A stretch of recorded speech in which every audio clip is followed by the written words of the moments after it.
Shri M.T. Vasudevan Nair എഴുതിയ കഥ ഒരു പിറന്നാളിൻ്റെ ഓർമ്മ. നാളെ എൻ്റെ പിറന്നാളാണ്. എനിക്ക് ഓർമ്മയുണ്ടായിരുന്നില്ല. അവളുടെ കത്തിൽ നിന്നാണത് മനസ്സിലായത്. അവൾ എഴുതിയിരിക്കുന്നു, വരുന്ന വ്യാഴാഴ്ചയാണ് പിറന്നാൾ. രാവിലെ കുളിച്ചിട്ടേ വല്ലതും കഴിക്കാവൂ. വ്യാഴാഴ്ച പിറന്നാൾ വരുന്നത് നല്ലതാണ്. ഞാൻ ശിവൻ്റെ അമ്പലത്തിൽ ധാരയും പണപ്പായസവും കഴിക്കുന്നുണ്ട്. അവിടെ അടുത്ത് അമ്പലമില്ലേ?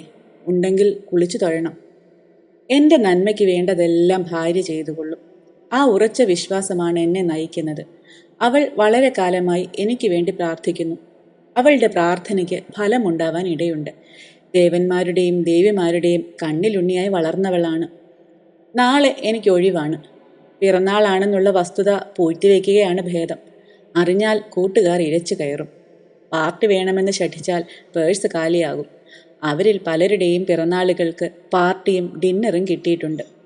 പിറന്നാളിൻ്റെ സാമീപ്യത്തിൽ പണ്ടെല്ലാം ആഹ്ലാദം തോന്നിയിരുന്നു. ഇപ്പോഴാകട്ടെ ഒരു നേർത്ത വേദനയാണ് അനുഭവപ്പെടുന്നത്. ജീവിതത്തിൻ്റെ വസന്തകാലമെന്ന് കവികൾ പറയുന്ന ഈ കാലഘട്ടത്തിൻ്റെ അവസാനം അടുത്തു തുടങ്ങി. നാളത്തെ പരിപാടികൾ ആലോചിച്ചു. കാലത്ത് 9 മണി വരെയുള്ള ഉറക്കത്തിന് മാറ്റമൊന്നുമില്ല. ഒഴിവ് ദിവസങ്ങളിൽ അതാണ് പതിവ്. പിന്നെ ഒന്ന് കുളിക്കാം. അതാണല്ലോ എൻ്റെ ഭഗവതിയുടെ കൽപ്പന. പിന്നെ ആനന്ദഭവനിൽ നിന്നും വരുത്തിയ പൂരി മസാലയും കാപ്പിയും. എന്നിട്ട് 1 രൂപ മേശപ്പുറത്തിട്ട് ഒരു പാക്കറ്റ് സിഗരറ്റിന് ഓർഡർ കൊടുക്കുമ്പോൾ രാജൻ ചോദിക്കും, എന്തിടോ വലിയ ഉഷാർ, പെൺപിറന്നോള് പെറ്റോ? എന്നാൽ ഞാൻ വ്യസനിക്കുകയല്ലേ ചെയ്യുക. രഹസ്യമായിരിക്കണമെന്ന മുഖവരയോടുകൂടി പിന്നെ പിറന്നാൾ കാര്യം പറയും. ഊണിന് കുറുമ സ്പെഷ്യൽ വരുത്താം. പിറന്നാൾ ദിവസം മാംസം തിന്നു എന്ന് അവൾ അറിയാൻ പാടില്ല. വൈകുന്നേരം ഒരു സിനിമയും. തീർന്നു പരിപാടി. മാസത്തിൻ്റെ ആദ്യം ആയിരുന്നെങ്കിൽ ഒരു ഫോട്ടോ കൂടി ബജറ്റിൽ ഒതുക്കാമായിരുന്നു. രാജൻ ഇനിയും വന്നിട്ടില്ല. അയാൾ നിത്യവും ഓഫീസ് വിട്ടാൽ ക്ലബിൽ പോവും. പിങ് പോങ് കളിച്ചില്ലെങ്കിൽ അയാൾക്ക് ഉറക്കം വരില്ല. പൂജയിൽ നിന്ന് തണുത്ത വെള്ളമെടുത്ത് കുടിച്ച് ഞാൻ വരാന്തയിലെ ചാരുകസേരയിൽ വന്നു കിടന്നു. അയൽക്കാരൻ സേട്ടുവിൻ്റെ 5 വയസ്സ് പ്രായമുള്ള മകൻ എതിർവശത്തുള്ള മുറ്റത്തിരുന്ന് തീവണ്ടി ഓടിക്കുന്നു. പലതും ഓർത്തുപോയി. ഒരു കൊച്ചു കുഞ്ഞായിരുന്ന കാലം, കഴിഞ്ഞുപോയ പിറന്നാളുകൾ. 20-ൽ പരം വർഷങ്ങൾക്ക് മുൻപ് കഴിഞ്ഞ ഒരു പിറന്നാൾ ഓർമ്മയിൽ തെളിഞ്ഞു നിൽക്കുന്നു. ആ പിറന്നാളിന് ചുറ്റുമായി വേദനയൂർന്ന ഓർമ്മകൾ നിരവധിയുണ്ട്. മാത്രമല്ല, മറ്റൊരു സംഭവം കൂടി ഉണ്ടായി. അന്ന് ഞാൻ ഒരു മനുഷ്യനെ കൊല്ലാൻ നിശ്ചയിച്ചു. കൊല്ലണമെന്ന ആഗ്രഹം ശക്തിമത്തായി ഉണ്ട്. ഏതു വിധത്തിലും കൊന്നേ തീരൂ. ശാസ്ത്രീയമായ വിധത്തിൽ കൊല്ലാൻ 6ഓ 7ഓ മാത്രം പ്രായം വരുന്ന എനിക്കറിയില്ല. അവസാനം കൊലപാതകത്തിലെ ഒരു പുതിയ സാങ്കേതിക മാർഗമാണ് അവലംബിച്ചത്: കുളിച്ചു പ്രാർത്ഥന.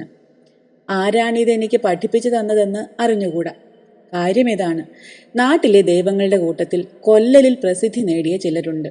അയ്യപ്പനും ഭഗവതിയും ഒന്നും ഇതിൽ പെടില്ല. അവരിലും താഴെയുള്ള കൂട്ടരാണ്. അവരെ വിളിച്ചു പ്രാർത്ഥിച്ചാൽ ശത്രുവിൻ്റെ കഥ കഴിഞ്ഞു. ഞാൻ പ്രാർത്ഥിച്ചു, കരൾ ഉരുകി പ്രാർത്ഥിച്ചു. എൻ്റെ ശത്രു എന്തുകൊണ്ടോ മരിച്ചില്ല. അദ്ദേഹത്തെ കൊല്ലാൻ തീരുമാനിച്ചത് പിറന്നാൾ ദിവസമാണ്. ഇപ്പോൾ ഞാൻ ഓർത്തു പോകുന്നു. പിറന്നാൾ ഒരു പ്രധാന ദിവസമാണെന്ന് അറിയാമായിരുന്നു. ഗംഭീരമായി ആഘോഷിക്കേണ്ടതാണ്. പക്ഷേ അത് മുതിർന്ന ആളുകളുടെ കാര്യത്തിൽ മാത്രമാണെന്നായിരുന്നു ധാരണ. ഞങ്ങളുടെ സ്കൂളിൽ കൊല്ലത്തിൽ ഒരു ദിവസം അവിലും ശർക്കര വെള്ളവും എല്ലാവർക്കും കിട്ടാറുണ്ട്. അന്ന് മാനേജറുടെ പിറന്നാളാണത്രേ. മാനേജറുടെ വീട്ടിൽ ഉച്ചയ്ക്ക് അടപ്രഥമനും വലിയ പപ്പടവും ശർക്കരയുപ്പേരിയുമുള്ള സദ്യയാണ്. ഞങ്ങളുടെ മാസ്റ്റർമാർക്ക് അന്ന് ഉച്ചയ്ക്ക് മാനേജറുടെ വീട്ടിലാണ് ഊണ്. നമ്പിടി മാസ്റ്റർ മാത്രം പോവില്ല. നമ്പിടി മാഷ് മാനേജരെക്കാളും മുന്തിയ ജാതിയാണത്രേ. അപ്പോൾ ചോറുണ്ണാൻ പാടില്ലല്ലോ. ഓണത്തേക്കാൾ വലുതാണോ പിറന്നാൾ എന്നുകൂടി എനിക്ക് തോന്നി. എൻ്റെ വീട്ടിൽ ഓണത്തിന് സദ്യ ഉണ്ടാവും, പക്ഷേ പ്രഥമനുണ്ടാവില്ല. മാനേജർക്ക് വയസ്സായിരിക്കുന്നു. തല നരച്ചിട്ടുണ്ട്. എൻ്റെ വല്യമ്മാവിൻ്റെയും തല നരച്ചിട്ടുണ്ട്. പക്ഷേ വല്യമ്മാവിന് മുത്തശ്ശിയോളം വയസ്സില്ല. മുത്തശ്ശിയുടെ മകനല്ലേ വല്യമ്മാവൻ. വല്യമ്മാവിൻ്റെ പിറന്നാളും പൊടി പൊടിക്കും. അന്ന് ഉച്ചയ്ക്ക് ഒരുപാട് ആളുകൾ ഉണ്ണാൻ വരും. ഉമ്മറത്തും തെക്കിനിയിലും എല്ലാം വരി വരിയായി ഇലയിടും. വീട്ടിൽ സദ്യ ഉണ്ടാവുന്നത് ഞങ്ങൾക്കിഷ്ടമാണ്. ഞങ്ങളെന്ന് വെച്ചാൽ കുട്ടികൾ. ദാമോദരനെ കൂട്ടിയാൽ ഞങ്ങൾ 5 ആളുണ്ട്. ദാമോദരൻ വേനപ്പൂട്ടിന് മാത്രമേ വീട്ടിലുണ്ടാവൂ. അവന് ഞങ്ങളെക്കാളും ശക്തിയുണ്ട്. വഞ്ചിപ്പോത്തനെന്നാണ് ഞാനും അപ്പുവും അവനെ സ്വകാര്യമായി വിളിക്കുക. പുറത്ത് പറയാൻ പാടില്ല. വല്യമ്മാവൻ്റെ മകനല്ലേ. കൂട്ടി കളിക്കുമ്പോൾ അവൻ 2-ാം കുഴിക്ക് അടിച്ചാൽ നോക്കണ്ട, വിരൽ കുലുങ്ങും. ഞങ്ങളൊക്കെ പുന്നക്കായ കൊണ്ടാണ് ഗോട്ടി കളിക്കുക. ദാമോദരന് കല്ലുഗോട്ടിയാണ്. അതുകൊണ്ട് അടി കൊണ്ടാൽ വേദന 3 ദിവസം നിൽക്കും. വല്യമ്മാവന്റെ പിറന്നാൾ ദിവസം ഞങ്ങൾക്ക് ഊണ് കിട്ടുന്നത് ഉച്ച തിരിയുമ്പോഴാവും. ക്ഷണിച്ചു വരുത്തിയവരുടെ എല്ലാം കഴിയണം. ദാമോദരന് മാത്രം അമ്മാവന്റെ കൂടെ ഇരുന്നുണ്ണാം. സാധാരണ ദിവസങ്ങളിലും ദാമോദരന് വല്യമ്മാവന്റെ കൂടെയാണ് ഊണ്. വടക്കിനിയിൽ കൂറ്റൻ പലകയും നെടുനീളൻ നാക്കിലയും വെച്ചാൽ ഞങ്ങൾ ആ പരിസരം വിട്ടു പൊയ്ക്കൊള്ളണം. പോയിട്ടില്ലെങ്കിൽ കേൾക്കാം, ഈ പൊട്ടിത്തെറിച്ച വക ഒരു കാര്യത്തിന് സമ്മതിക്കില്ല. എന്ത് മാമാങ്കം കാണാനാടാ ഇവിടെ നിൽക്കണേ? ഇത് വല്യമ്മാവന്റെ അമ്മായിയാണ് ചോദിക്കുന്നത്. പൊട്ടിത്തെറിച്ച വക ഞങ്ങൾ 4 പേരാണ്. ഞാൻ, ഗോപി, അപ്പു, കുഞ്ഞുമാളു. ദാമോദരൻ പൊട്ടിത്തെറിച്ച വകയിൽ പെടില്ല. അവനെ അമ്മായി രാഗത്തിൽ വിളിക്കും. രാമോദരാ. അമ്മയോ ചെറിയമ്മയോ പറയും, നിങ്ങൾ പോയിരുന്ന് കളിച്ചോളിൻ, ആയിയാ വിളിക്കാം. അതനുസരിക്കാൻ ഞങ്ങൾ തയ്യാറാണ്. അവരുടെ അഭിപ്രായത്തിൽ ഞങ്ങൾ പൊട്ടിത്തെറിച്ച വകയും പിശാചുക്കളുമല്ല. വെറുതെ ഞങ്ങളെ ശകാരിക്കാറില്ല. ഒന്ന് വിട്ടുപോയി. തോട്ടം മുടിയാൻ കാലത്ത് കുലച്ച മുച്ചീർപ്പൻ എന്ന ബഹുമതിയും അമ്മായി ഞങ്ങൾക്ക് തന്നതാണ്. പലപ്പോഴും വിചാരിക്കും, അമ്മയ്ക്ക് അമ്മായിയെ പിടിച്ച് 4 കൊടുത്താലെന്താ? എന്തോ അമ്മയ്ക്ക് അമ്മായിയെ ഭയമാണ്. ചെറിയമ്മയ്ക്കും. വല്യമ്മാവന്റെ അമ്മായി ആയതുകൊണ്ടാവും. വല്യമ്മാവൻ ഉമ്മറത്തിരിക്കുമ്പോൾ ആ വഴി കുളിച്ചു പോവാൻ കൂടി അമ്മയ്ക്കും ചെറിയമ്മയ്ക്കും ഭയമാണ്. പക്ഷേ അമ്മായി പത്തായപ്പുരയിലാവുമ്പോൾ അമ്മയും ചെറിയമ്മയും അവരെപ്പറ്റി കുശുകുശുക്കുന്നത് കേൾക്കാം. അമ്മായിയുടെ കഴുത്തിൽ ഏലസ് കോർത്തിട്ട സ്വർണ്ണ നൂല് 4 പവൻ്റെയാണത്രേ. കാപ്പ് ഉടച്ചു പണിയാൻ കൊടുത്തിരിക്കുന്നു. പുതിയ പറമ്പ് വാങ്ങാൻ പോകുന്നു.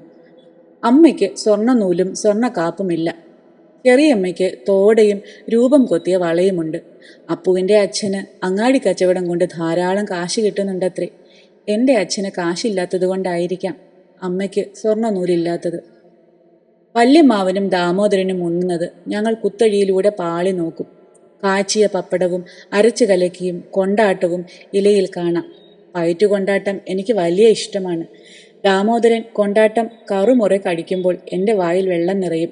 പാളി നോക്കുന്നത് അമ്മായി കാണാൻ പാടില്ല. ഞങ്ങൾ 4 പേരും ഉരുണ്ണിയന്മാവിൻ്റെ ചുവട്ടിലേക്ക് നടക്കും. വല്യമ്മാവിനേക്കാളും ഞങ്ങളുടെ സ്നേഹവും ബഹുമാനവും ആർജിച്ചിരുന്നത് ഉരുണ്ണിയന്മാവാണ്. ആ കൂറ്റൻ മാവിൻ്റെ ചുവട്ടിലെ പുല്ലാനിപ്പടർപ്പുകൾ ഞങ്ങൾ വെട്ടി നീക്കി. ചവറെല്ലാം അടിച്ച് വൃത്തിയാക്കി. ഒഴിവുകാലത്ത് പകൽ മുഴുവൻ അതിൻ്റെ ചുവട്ടിൽ പോയിരിക്കും. ഉരുണ്ണിയൻ മാവിന് ആ പേർ വരാൻ കാരണം മാങ്ങയുടെ ചെറുപ്പമാണ്. ഒരു ചെറുനാരങ്ങയോളമേ വലിപ്പമുള്ളൂ. എങ്കിലും എന്തൊരു സ്വാദാ! ചുറ്റുപാടും ഉച്ചവെയിൽ കത്തിയെരിയുകയാവും. ഞങ്ങൾ 4 പേരുണ്ടാവുമ്പോൾ യാതൊരു വഴക്കുമില്ല. വടക്കേതിലെ കുട്ടികൾ വന്നാൽ വഴക്ക് തന്നെ. അവരുടെ ആക്രമണത്തെ ഞങ്ങൾ സംഘടിതമായി ചെറുത്ത് നിൽക്കും. അങ്ങാടിക്കൊട്ടൻ കയറുന്നതും കാറ്റ് വരുന്നതും കാത്തിരിക്കുമ്പോൾ മനസ്സ് വീട്ടിലെ വടക്കിനിയിലാവും. ആവി പറക്കുന്ന ചോറ്, കൊണ്ടാട്ടം, നടുമുറിച്ച് കാച്ചിയ പപ്പടം. നമുക്കും വല്യമ്മാവൻ്റെ മകനാവാർന്നു. അപ്പുവിൻ്റെ അഭിപ്രായം എല്ലാവരും അംഗീകരിച്ചതാണ്. ദാമോദരൻ നീട്ടി വലിച്ച് തേട്ടിക്കൊണ്ട് വയറും തിരുമ്മി ഞങ്ങളുടെ അടുത്ത് വരുമ്പോൾ കൂട്ടാൻ്റെ സുഖകരമായ മണം മൂക്കിൽ കയറും. അത് കായത്തിൻ്റെ മണമാണോ? കൊണ്ടാട്ടത്തിൻ്റെ സ്വാദിനെപ്പറ്റി ചോദിച്ചറിയണമെന്നുണ്ട്. പക്ഷേ ചോദിക്കില്ല. ചിലപ്പോൾ ഇലയിൽ വിളമ്പിയ കൊണ്ടാട്ടം തിന്നാതെ സൂക്ഷിച്ചിരിക്കും. ഞങ്ങളുടെ മുൻപിലിരുന്ന് തിന്നാനാണ് അവന് രസം. ഒരു കഷണം കിട്ടിയാൽ നന്നായിരുന്നു. അപ്പുവും ഗോപിയും കുഞ്ഞുമാളുവും ഉള്ളപ്പോൾ ചോദിക്കാനൊരു മടി. ഒരിക്കൽ ഞാൻ പതുക്കെ ചോദിച്ചു, ഒന്നെനിക്ക്. അവൻ തൊള്ള പൊളിച്ച് ഗോഷ്ടി കാണിച്ചുകൊണ്ട് ചോദിച്ചു, അത്ര പൂതിയുണ്ടോ? എൻ്റെ അഭിമാനം കീറി മുറിഞ്ഞു. മാങ്ങ കിട്ടിയാൽ അവനെ കൊതി പിടിപ്പിച്ചുകൊണ്ട് തിന്നാണ്, ഒരു കഷ്ണവും കൊടുക്കാതെ തിന്നാണ് ഞാൻ അതിന് പകരം വീട്ടിയിരുന്നത്. ദാമോദരൻ കൊതിയനാണ്. പക്ഷേ അമ്മായിയുടെ അഭിപ്രായത്തിൽ ഞാനാണ് ഏറ്റവും വലിയ കൊതിയൻ. അവരുടെ ദാമോദരന് വയറിളക്കം പിടിച്ചത് എൻ്റെ കൊതി കൊണ്ടാണത്രേ. കുറേ നേരം കാത്തിരിക്കുമ്പോൾ അമ്മയുടെ വിളി കേൾക്കാം, കുഞ്ഞികൃഷ്ണ, ഇങ്ങോട്ട് വന്നോളിൻ. ഞങ്ങൾക്ക് നടപ്പുരയിൽ വിളമ്പി വെച്ചിട്ടുണ്ടാവും. ചോറല്ല, വരി വരിയായി ഓട്ടുകിണ്ണങ്ങളിൽ കഞ്ഞിയും മഞ്ഞ നിറത്തിലുള്ള കൂട്ടാനും ഇരിപ്പുണ്ടാവും. എനിക്കത് കാണുമ്പോൾ ഒരമർഷമാണ് തോന്നുക. ആരോടെന്നറിയില്ല. ലോകത്തെ മുഴുവൻ ശപിച്ചുകൊണ്ട് ഞാനത് അകത്താക്കും. അപ്പുവിനൊരു സൂത്രമുണ്ട്. അവൻ കിണ്ണം ചുണ്ടോടടുപ്പിച്ച് ഒരൊറ്റ വലി വലിക്കും. താഴെ വെക്കുമ്പോൾ കായലിൽ ഒരു തുരുത്ത് പോലെ വറ്റു പൊങ്ങിക്കാണും. കഞ്ഞിയുടെ സമയത്ത് വെറുതെ ഞാൻ അമ്മയുമായി വഴക്കുകൂടും. അമ്മ നിസ്സഹായയാണെന്ന് എനിക്കറിയാം. എന്നാലും കഞ്ഞി കുടിക്കാൻ വയ്യ. അതിലൊരു താഴ്ചയുണ്ട്. ചെറുമൻ ചാത്തൻ്റെ ചാളയിലും മുറ്റമടിക്കുന്ന മാണിയുടെ പുരയിലും കഞ്ഞിയാണ്. അവർക്ക് നെല്ലില്ലാത്തത് കൊണ്ടാണ്. എൻ്റെ വീട്ടിൽ പത്തായങ്ങളിൽ നിറയെ നെല്ലുണ്ട്. അമ്മാവനും ദാമോദരനും ചോറ് കിട്ടുന്നുണ്ട്. ഞങ്ങൾക്ക് മാത്രം എന്തിന് കഞ്ഞി തരുന്നു?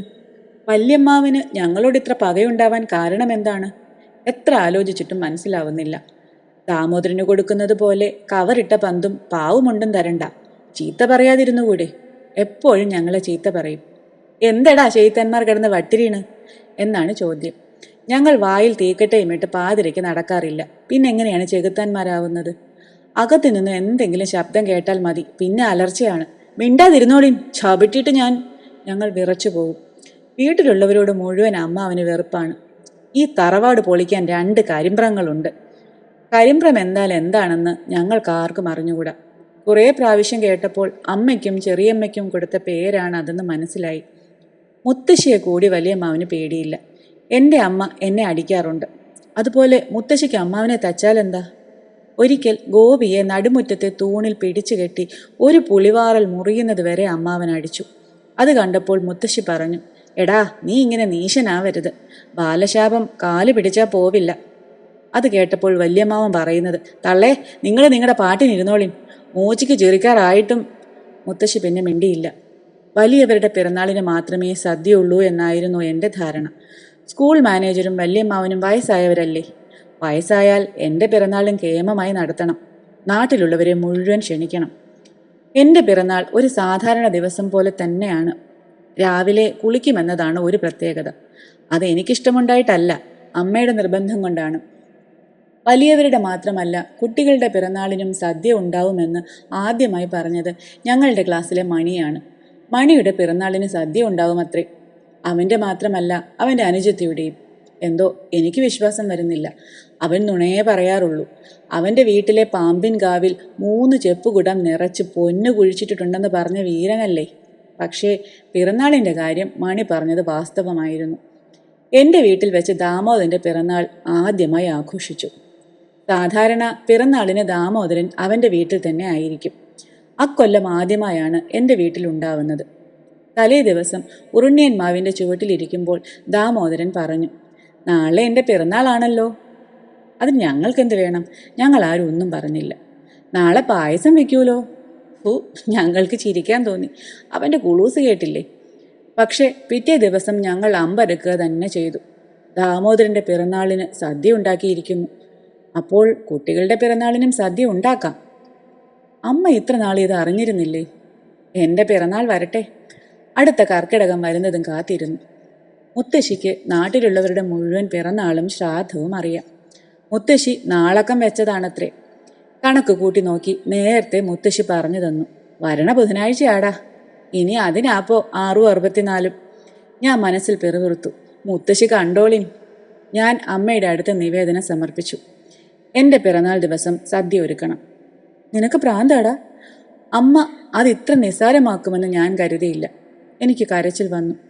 ദാമോദരൻ്റെ പിറന്നാളിന് ആന പിണ്ടിടണ കണ്ട് മുയൽ മുക്കിയാലോ? ദാമോദരനെ വല്യമ്മാമ്മയുടെ മോനാ. എനിക്കിതൊന്നും മനസ്സിലാവുന്നില്ല. അമ്മയ്ക്ക് എൻ്റെ വേദന കുറേശ്ശെ മനസ്സിലാവുന്നുണ്ട്. അതിന് അമ്മ എന്താ ചെയ്യുക? അമ്മാമ്മയല്ലേ നെല്ലളന്നോരാൻ. അത് ശരിയാണ്. അമ്മാവനാണ് വീട്ടു ചെലവിന് നെല്ലളന്നു കൊടുക്കുക. പത്തായങ്ങളുടെ എല്ലാം താക്കോൽ അമ്മാവൻ്റെ കയ്യിലാണ്. ആഴ്ചയിലൊരിക്കൽ പത്തായപ്പുരയുടെ താഴത്തുള്ള വലിയ പെട്ടിപ്പത്തായം തുറക്കും. എന്നിട്ട് 4 പുരയിലേക്ക് ഒരു വിളി, ആരാ അകത്തുള്ളത്?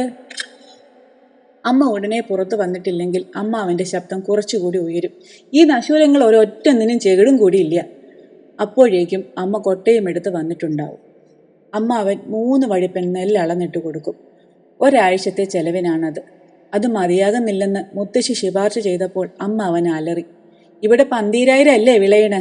ആരാൻ്റെ 5-ന് 2 കുത്താണ്ട് കഴിയാൻ പ്രാർത്ഥിച്ചോളിൻ.